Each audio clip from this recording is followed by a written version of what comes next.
What's up, everyone? Welcome to the Rona Report. My name is Elizabeth Chijioke. I'm your host. I'm Chi. How you guys doing? Hi, Marissa. How are you? We're so excited to have you with us today. Today's going to be a little different.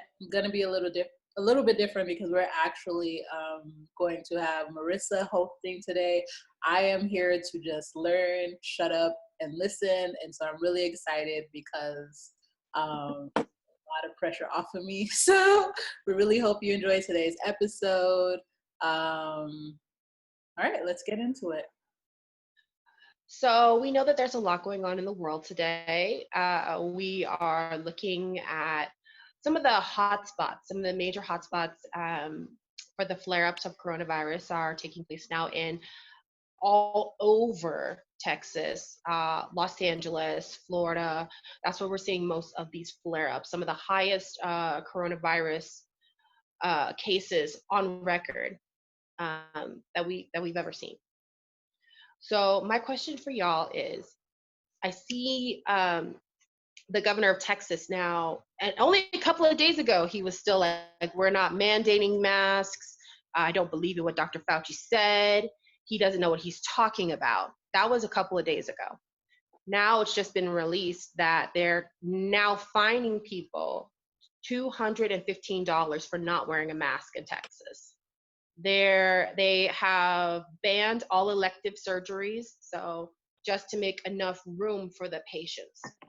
Now the doctors are starting to be overwhelmed. My question is, and they also shut down all the bars. So my question is, why start doing stuff now? You're talking from both sides of your mouth. On one point, you say we're not going to do anything, this is a hoax, but you're actively taking steps now that you're overwhelmed to combat this, to combat these cases. So Chi, why do you think that the governments are starting to act now rather than 3 or 4 months ago? Well, if you don't have a functional healthcare system in your state, you don't have a functional state. So I think they're getting the data you can't ignore from these hospital systems, and you have hospital administrators crying out to the local government officials crying out to the state officials and giving them a clearer picture of what's going on. I think as governors, they've been able to ignore a lot of the COVID-related crisis because it hasn't been as acute in their state, right? So Arizona never really shut down. Texas never really shut down. Florida never really shut down because they didn't have the highest initial cases, but stuff has slowly started to creep up. And then after all of these holidays have passed, people have been enjoying themselves and coming together, and at bars and restaurants, those cases have been more acute. And now they can't really afford to ignore it anymore, because if you don't have a functional healthcare system, you can't do anything in your state. Really, your people aren't protected. So I think the data's coming in and they're just like, okay, it's gotten to a point where they can't ignore it. And they know if it continues along this path, you don't have a functional state to even perform capitalism in, right? So nobody can, if you have 5% of your population infected or sick, and then that goes to 7%, you lose productivity off of the strength of that. And on top of that, businesses are being more cautious than states, governments, because businesses have to look at, am I liable for getting my employees sick? So when you have big businesses in those states telling their employees, yo, you can't come to work, social distance, we don't know when you're going to be back in the office anyway, then states are kind of have to look at their policies, because the businesses are what pays those taxes and fills those state coffers, as well as businesses deciding, okay, we're going to lay people off because the demand isn't there. We can't afford to keep this staff on. Then states are going to be like, all right, I have to look at what's really happening. So that's what I think is happening. Marissa, you're You're muted. Obi, what are your thoughts? Why are we opening up now? I feel as though leadership, our U.S. leadership, and I'm speaking of governors, I feel like maybe behind the scenes, their families maybe getting affected by COVID-19. And I think for a while it was kind of just something, in certain states, it was just something that was happening over there in LA, or over there in California, over there in New York, over there in, Las Vegas, but not Texas and not Florida and not, Arizona and all of these places. And so now I feel like, a lot of like what she said was like, oh shit, we can't argue with the data. We can't argue with the numbers. We can't, maybe there are constituents, I can't tell you, maybe their constituents are dying, and maybe the same constituents that were begging or like asking their governors to keep the states open are now ones becoming sick by this. And so now it's like, no, we actually have to face the fact that this is a real pandemic. This is a real this is something that's actually really occurring, and people are really being affected by this, and people are really dying. And like I think now it's so in their face. 3 and 4 months down the line, it's like they could no longer ignore it. And I think for a while, that's what a lot of them were doing. As Republicans and as, maybe like supporters of Trump, they were kind of just like, well, if our president says something, then that's what we're gonna go after. But like actually taking a look at what's happening to their constituents, I think is really opening their eyes. And so I feel like that's the only thing that has changed, is like, I felt like a lot of people in a lot of states felt they were immune and felt that it was a hoax, and felt like it was, it was what did they say? It was like a democratic like ploy Yeah, it was democratic. Yeah. And I'm just like, and so why would Europe be in on it? Like, if it was just to make Trump look bad, like, why would Europe be on it? Why would the rest of the world shut down their nation just to make Trump look bad, right? So there's a lot of narcissism going on that they could no longer like keep up. And so that's my answer. A governor's daughter is probably sick, or their mother-in-law probably got it, and they're like, oh shit, it's happening to my family. Like, let's figure out what to do. All right, so I honestly think it has nothing to do with any sort of compassion or any sort of healthcare. I think that they looked at the data and they saw that wearing masks would save the economy over $1 trillion. Basic bottom line. I feel like Republicans are always only about the money first of all. I believe also that they understand that it's about money, and I also believe it's about power. We see more of a progressive wave, more progressives being elected or in the primaries to face off against their Republicans who have held their seats for years and years and years, even through voter suppression, even through the virus. People are still going out and they're still voting, and they see that. We also see, like, because it was just like not even a little while ago, we had another man, I forget where he's from. It's so terrible, but he was arguing with a Fox News reporter, Fox News, who's we all know has been Mark Cuban. No, it's another one. Mark Cuban was arguing too. Yeah, like staunch Republicans are on Fox News arguing with the incumbents. Like, no, this makes no sense. But one of them was arguing, but he was arguing for it. He was arguing with a Fox News reporter as, no, Dr. Fauci doesn't know what he's talking about. Their evidence has been very conflicting. But we can honestly look back over 100 years ago, and it's the same advice for the Spanish flu. The same advice: social distance, wear your masks. It's just, that's it. Nothing has changed, which is, devastating to feel like, oh my God, we haven't advanced in 100 years. So right now, they realize that they're looking stupid. They look stupid, they're losing money, and they might lose their power. I Yeah. don't think that they have any sort of humanity as far as people are dying. Because we see like, it's, I what do is want, it, over It's like 130,000? 130. It's like a 131. Yeah. Mm-hmm. I do want to, And that had, go ahead, sorry, love.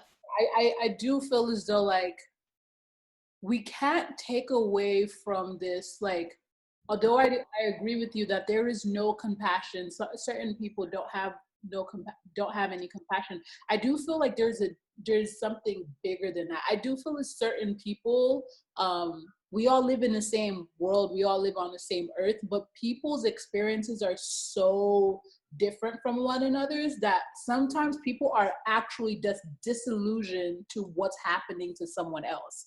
Like, I don't know if that makes sense. Like, if I live in, and I've seen this time and time again, I've lived in, I lived in South Central LA, but I went to school in Santa Monica. And when I talk to, and it's not that far, maybe 15, 10 to 15 miles. But when you're speaking to someone in Santa Monica about something, yes, we're still in California, but I live in South Central and they live in Santa Monica. Like, certain topics they just can't comprehend, and like for me as well, like certain things I would say to them or certain things they'll say to me, I also can't comprehend, because although we live on the same earth, we're like, our experiences are so different. And so like I do want to give kind of like some light to some people are just like so far removed from other people's experiences that they can't comprehend that people are dying from certain things. People, a couple of episodes you said senator thought that $1,000, $1,200 would feed a family of four. That's because he can't even wrap Minuchin. his head around, like certain people can't wrap their heads around certain like concepts and certain lifestyles and Well, certain, I think that's an empathy shortage then, you yeah. know? Well, that actually brings us to our second point. Okay. And the second point is, why do you think people are fighting this so hard? We already know why the government has started reissuing, and we've discussed that, but why is the individual civilian fighting so hard, as far as like making fake cards and, throwing outright Karen tantrums in the grocery store? Why do you think that is? Oh, Chi, what would you like to say?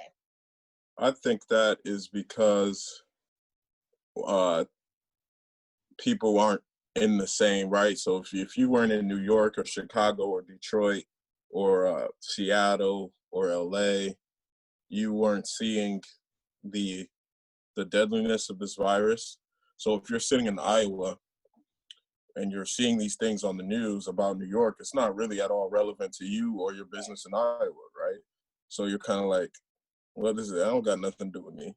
The same way in America, we sit and we look at the horrors around the world and we're kind of just like, Yemen, right? Yemen, yeah, it becomes absolutely. the same thing for them. But I also think that Americans have a problem acting collectively Mm, in something that isn't a clear and obvious crisis to everyone. mm, They have a very serious problem. It's always been in our history that way. Like, in order for us to be galvanized around World War II, there had to be Pearl Harbor. In order for us to be galvanized around the War on Terror, there had to be 9/11. So we're kind of just heads in the clouds. Everyone's living their own life, not really concerned with the common collective. So we need that type of traumatic stimuli to collectively be galvanized and act in one unified direction. Now, when America does do that, we're extremely effective because we just have that, our industry, the amount of people we have in this country. When you get a country of 300 odd million and $13 trillion in economic vitality, you get shit done very quickly. But in order for us to do that and get to that point, there's a lot of hair pulling that has to go on.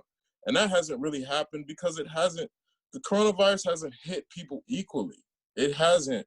it hasn't affected people in New York like it's affected people in Nebraska.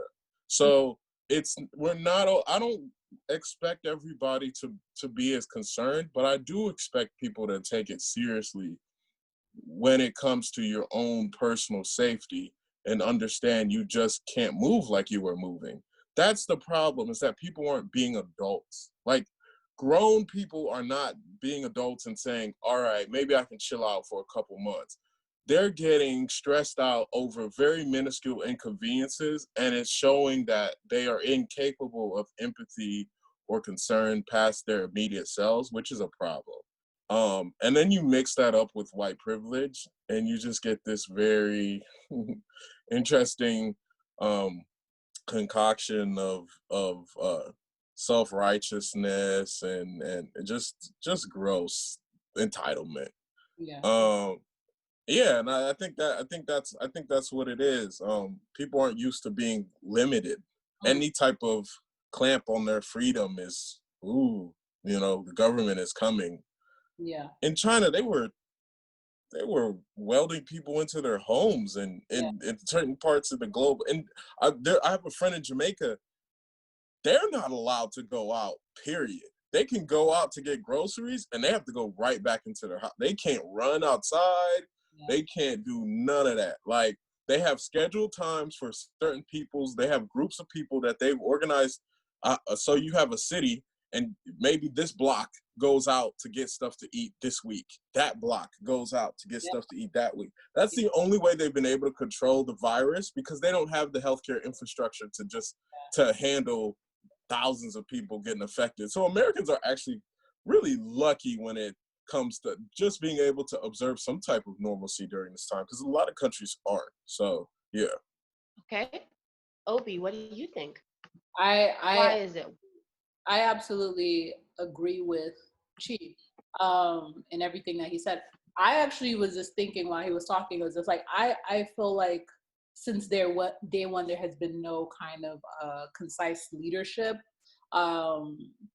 from top down. And I think that a lot of Americans, what I'm seeing is a lot of Americans are self-educating themselves, but unfortunately self-educating themselves in the wrong way.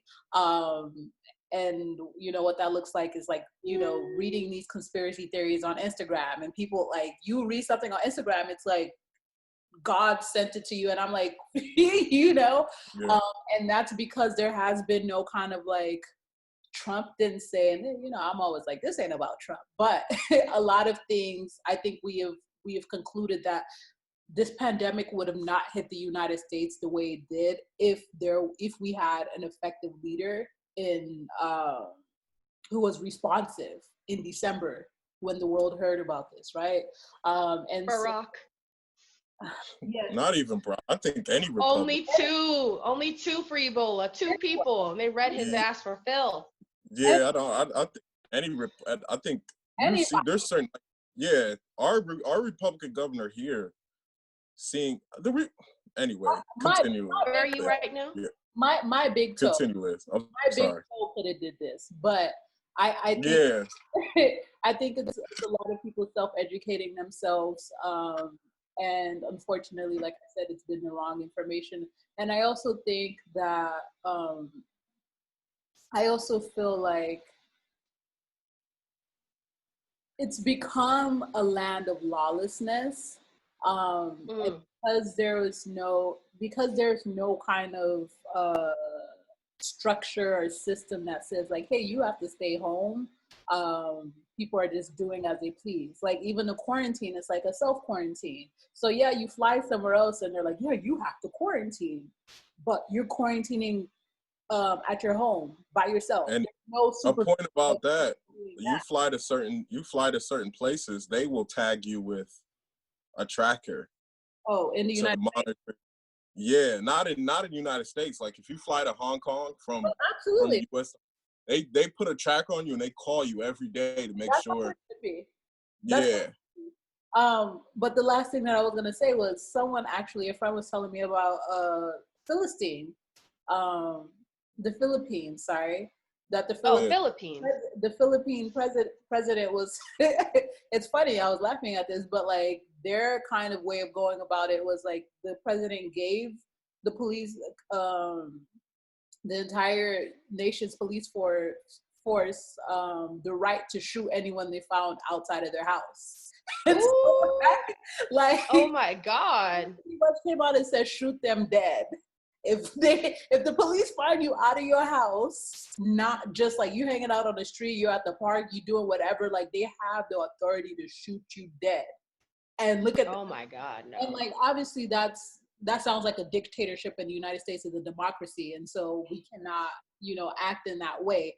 However, I do feel like there's certain things that we could have implemented from the beginning to really like make sure that everyone abides to certain rules. So at this point, everyone is kind of just long story short, everyone is abiding to their own self rules, and everyone does not like to discipline themselves.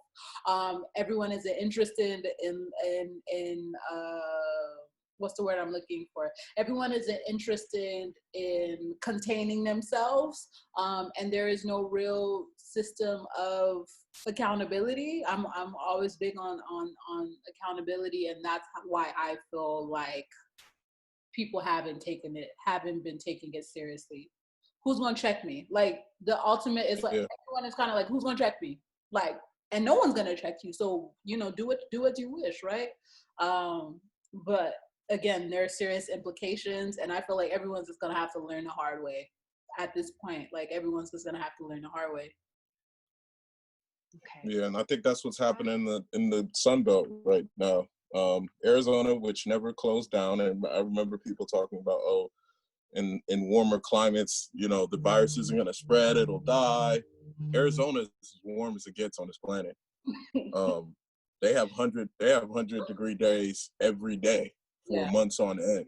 Yeah. So if people in Arizona, if the ICUs in Arizona are at capacity, They're gonna start dying in their houses. Like that's grim, but like so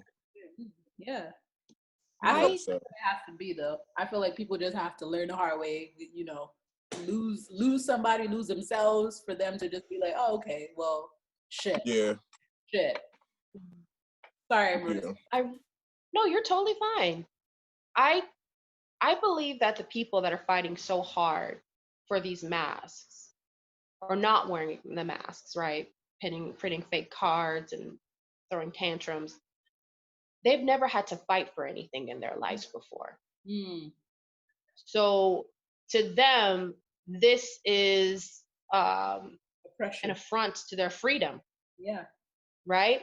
Without even realizing that you're locked into this country now. You couldn't leave even if you wanted to.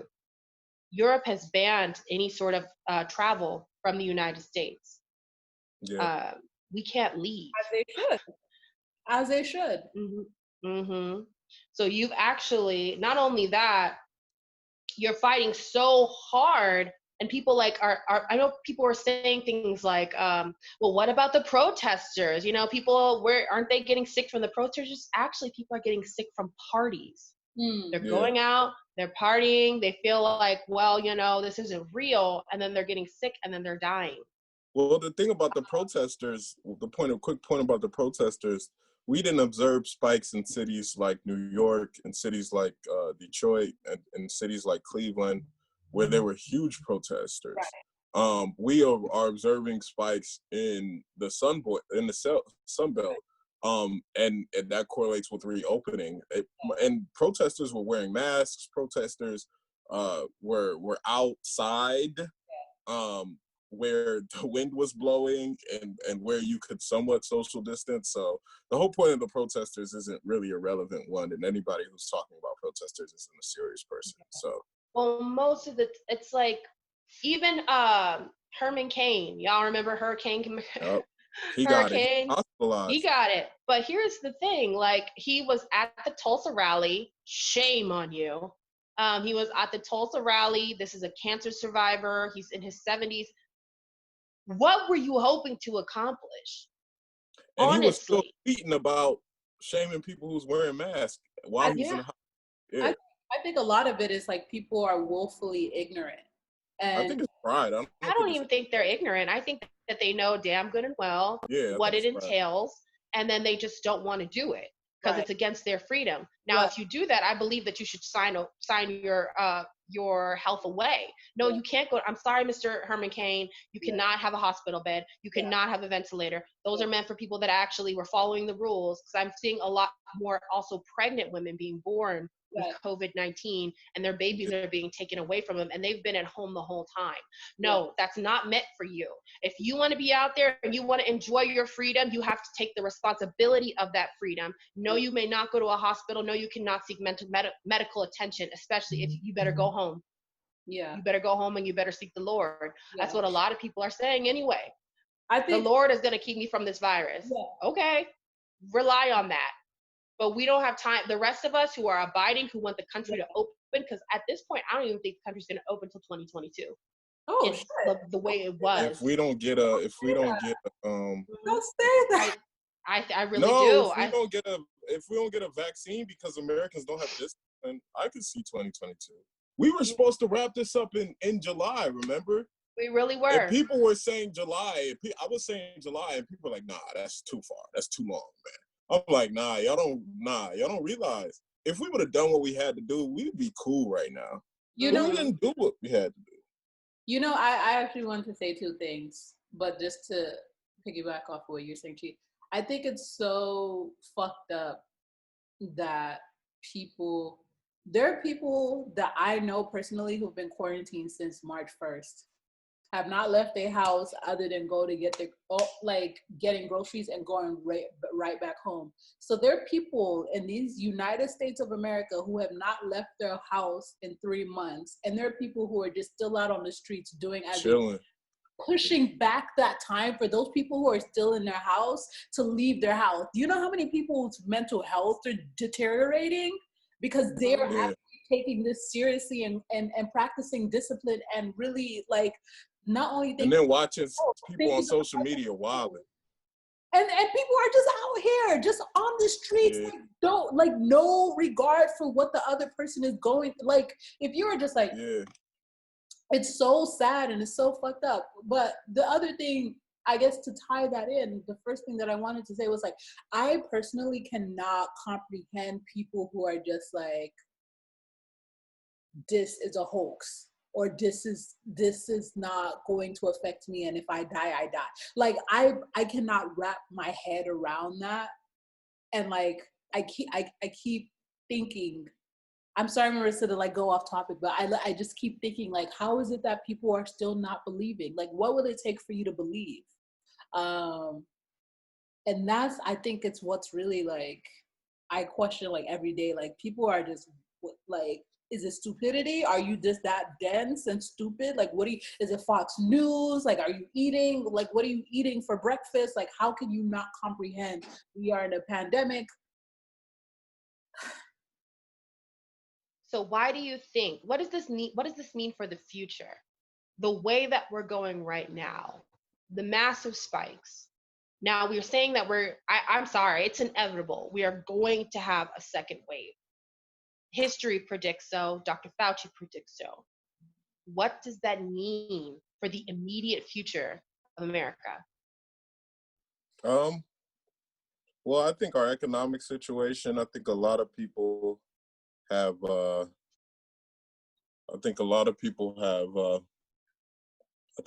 economists, not even economists, I think the economists know what's going on. I think a lot of the business people, a lot of the talking heads on CNBC or stuff are economy's coming back. We're seeing the job numbers tick back up. But my thing, if you're reopening, the jobs are going to come back up. But if you're reopening at the detriment of public health, then is that really a good thing? We got 4 million jobs back, but you reopened in several states, and now we have an uptick. So I think it's going to force us to take a step back. You see, they're pausing now, but I think it gets to a point where the pause happened too late, because we're seeing spikes from a month ago and after of action, of moving around. There are going to be more recent spikes from what we've been doing lately before the pauses. So then what happens? What happens then with our economies? Will we take another step back? We have to close up again. And then God, when the winter comes, and you have flu and coronavirus, it's a spooky place. So I think that we have a long road to come to. But I also think that I was watching this report. Doctors and nurses have become more clever in dealing with coronavirus cases, which is why the deaths haven't spiraled out of control. So instead of using ventilators, some hospitals are oxygenating critical patients' blood mechanically with machines. They're infusing oxygen in the blood instead of using a ventilator because the ventilators damage lungs. So it may not be as deadly as before because they've had time to sort of think about this and see how we can treat people and be more with a higher efficacy. But at the same time, what happens to our healthcare workers? They're just, that's like playing a 20-inning baseball game. You're just going and going and going, and what happens to them?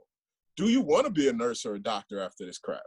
Like, so I think there's more questions than answers. Yeah. All right, Opie, what do you think? What does the future have? What does the immediate future hold for what's going on? I think because I've been just indoors and trying to figure out, like, I think for me, just as a young person, just like thinking about like opportunities for myself, like how do I create opportunities with, the world in which we currently live in. I think that something like the coronavirus permanently solidifies the use of social media as our new way of living and our new way of like interacting with one another. And I'm like going a completely different way with this. But I see what immediately will happen is there will be another closing. This time more people will die and get it, or at least become affected. And then I think that there's going to be a grander, like, and I'm hoping, a grander realization that, oh, this shit was fucking serious. And, we have to take it seriously. But I think I just see everything shifting to a more virtual world. I think people going to school. I see people going to school virtually now. I see people dating and people interacting with one another virtually. And I don't know if this is answering your question, but like, yeah, in the fall, I just see everything shutting right back up and people being forced to stay home. And those who are not, those who are having, a 2020 summer and are doing what they please, I do see these people getting sick and unlearning the lesson. And so I have more to say, but like this off the top of my head, that's what I'm going to say for now. Okay. So you all know that the 4th of July is tomorrow. So I just see a significant spike in the cases because people just don't know how to act, right? We know from history, from the Spanish flu, that when people actually were abiding by the rules, the cases lessened. It's significantly diminished, and then came back with a vengeance in the fall. Came back with a vengeance in the fall. So as far now, I really do see Republicans up to their old tricks. Like I had to come home because I needed to work. I needed money. They say that unemployment is supposed to like set you up and help you, but it's not. It's not helping a lot of people. That's why we see the lines all the way out the door for hours for people to try and get in unemployment. They're not social distancing. They're not. Some of them, I mean, if they're not wearing masks, they shouldn't be in the damn line. That's part of the reason why we're all in the line. I just see, I see more chaos than was possibly ever necessary. I just, like I said, I see the world opening up very late. We already see the effects right now of people being evicted during this coronavirus. They said that you can't actually evict it, but there's loopholes. You can go through the process of evicting someone without already evicting them. And then when they lift the restrictions, you have no place to live because people are not getting the aid that they need. You know, for a lot of people, yes, we received the $1,200, but that was most people's rent. Yeah. That was gone in a month. They have no money for food, no money for groceries. You know, they're waiting for months to try and get in contact with somebody from unemployment to try and get any sort of help. I'm typically a very optimistic person, but I don't see optimism in this.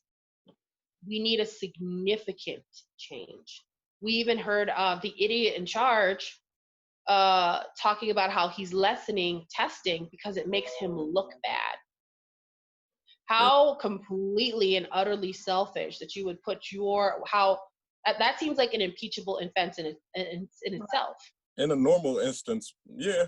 Yeah. But not a normal time. You admitted that out loud. I don't give a damn if you were joking or whatever that you meant.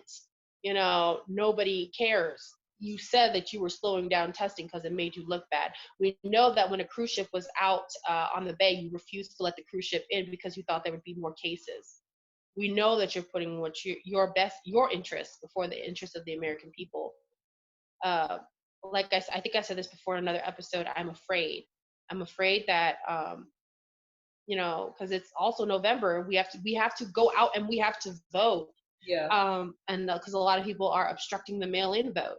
Yeah. Yeah. Also, what if this idiot all of a sudden starts treating it now in November like it's an actual threat and calls into a state of emergency? All right. Let me pause it. So, Marissa, you were saying. Okay. So my fear, I said I was fearful that he would be there for what if he calls a state of emergency? What if Mitch McConnell's ass is still there and still covering for this man? That's my fear. If we get another 2 years of this, of the non-reactive presidency and non-reactive people that are supposed to be in charge of us, supposed to be protecting us. I for me, Yes. What can we as What happened? constituents do? Chi, do you have an answer? Gotta vote. One vote, come hell or high water, you just gotta make sure you can vote. Yeah. Regardless, you have to make sure you can vote. Hold on one second. But people are doing that because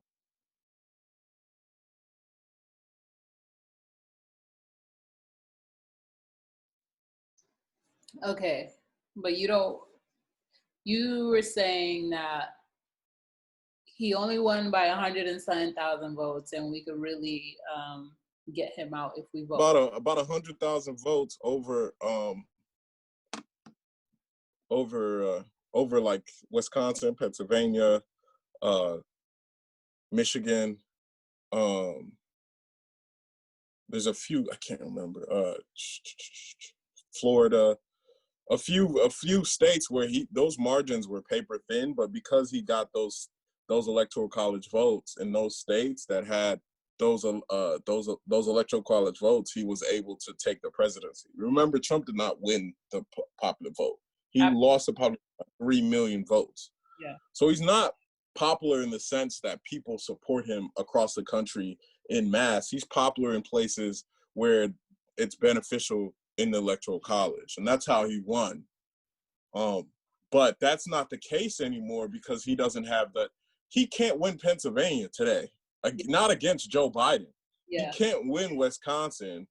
You know, we forget that Hillary Clinton was just kind of a bad candidate that the Democrats lobbed up there. And I've worked for the woman. She was just a bad candidate. It was easy for Trump to make anything stick with her whenever she tried to pivot and talk about his sexual